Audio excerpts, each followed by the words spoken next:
Hello friends, எல்லோருக்கும் வணக்கம். நம்ம வீட்டில் அன்றாடம் சமைக்கும் போச்சில் கிடைக்கிற காய்கறி கழிவுகளை குப்பையில் தூக்கி போடாமல் அது செடிகளுக்கு உரமாக பயன்படுத்த முடிஞ்சால் கம்போஸ்ட் ரெடி பண்ணி பயன்படுத்தலாம். அப்படி முடியாதவங்க அதை ஒரு பாத்திரத்தில் சேகரித்து அது கூடவே சோறு வடித்த தண்ணீர் இது எல்லாமே சேர்த்து வச்சு ஒரு பிடி கல்லுப்பையும் சேர்த்து வாயில்லா ஜீவனான பசுமாட்டுக்கு கொடுக்கும் போச்சில் அதோட வயிறும் நிறையும், நமக்கும் புண்ணியம் வந்து சேரும்.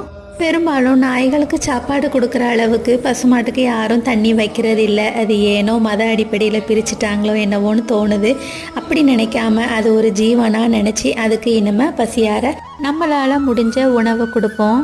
இதுபோல் வீட்டில் செடி வச்சுருக்கவங்க இந்த மாதிரி அரிசி களைஞ்ச தண்ணீர், பருப்பு களைஞ்ச தண்ணீர், காய்கறி கழுவுன தண்ணி எல்லாம் சேர்த்து வச்சு செடிகளுக்கு கொடுக்கும் போதுல செடியும் ரொம்ப செழிப்பாக வளரும்.